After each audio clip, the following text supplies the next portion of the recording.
राजकीय, सामाजिक, आध्यात्मिक, शैक्षणिक, शेतीविषयक बातम्यांसाठी आदर्श भारत माझा सदैव न्याय हक्कासाठी आपल्यासोबत. विविध घडामोडी पाहण्यासाठी आदर्श भारत माझा न्यूज चॅनलला सबस्क्राईब करा, लाईक करा, शेअर करा.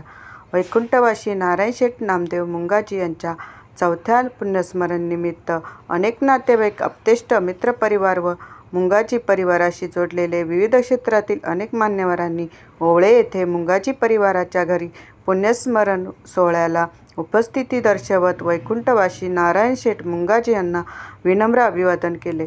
पुण्यस्मरण दिनी सुप्रसिद्ध गायक राहुलजी खरे यांच्या गायनात भजन भक्तीचा आनंद उपस्थितांनी घेतला.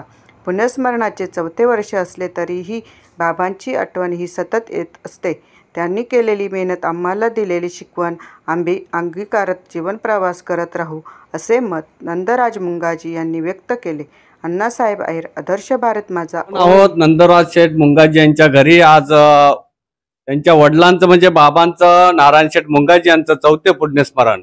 बाबांचं कार्य जर बघितलं, स्थानिक लहानपणापासून शेती व्यवसाय करत करत जसं जसं कुटुंबाची प्रगती होत गेली तरीही त्यांनी आपला मूळ पाया म्हणजे व्यवसाय, शेती किंवा धडपड ही त्यांची कधी थांबली नाही. शेवटच्या श्वासापर्यंत त्यांनी अगदी स्वतःच जो जमिनीवरचा व्यक्ती म्हणूनच त्यांनी आपलं आयुष्य घालवलं आणि मुलांना एक कर्तृत्वाची उंची दिली.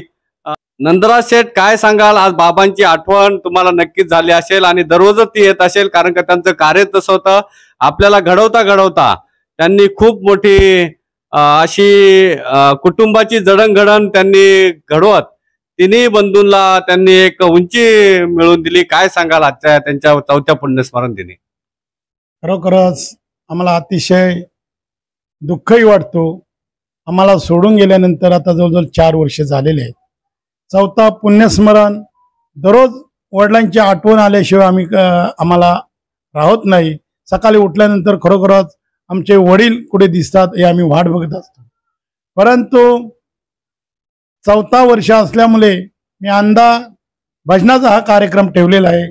3 वर्ष आम्ही कीर्तन ठेवला होता आणि 4था वर्ष म्हणून एक राहुल खरे यांचा चांगला नामवंत भजन आम्ही आयोजित केला होता.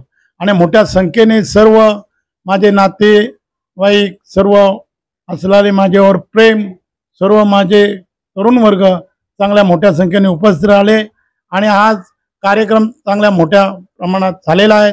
आमच्यावर आमच्या वडिलांचा फार मोठं उपकार आहेत आणि त्यांचा मोठा आशीर्वाद आहे, म्हणून आज आम्ही या स्थळावर उभे आहोत.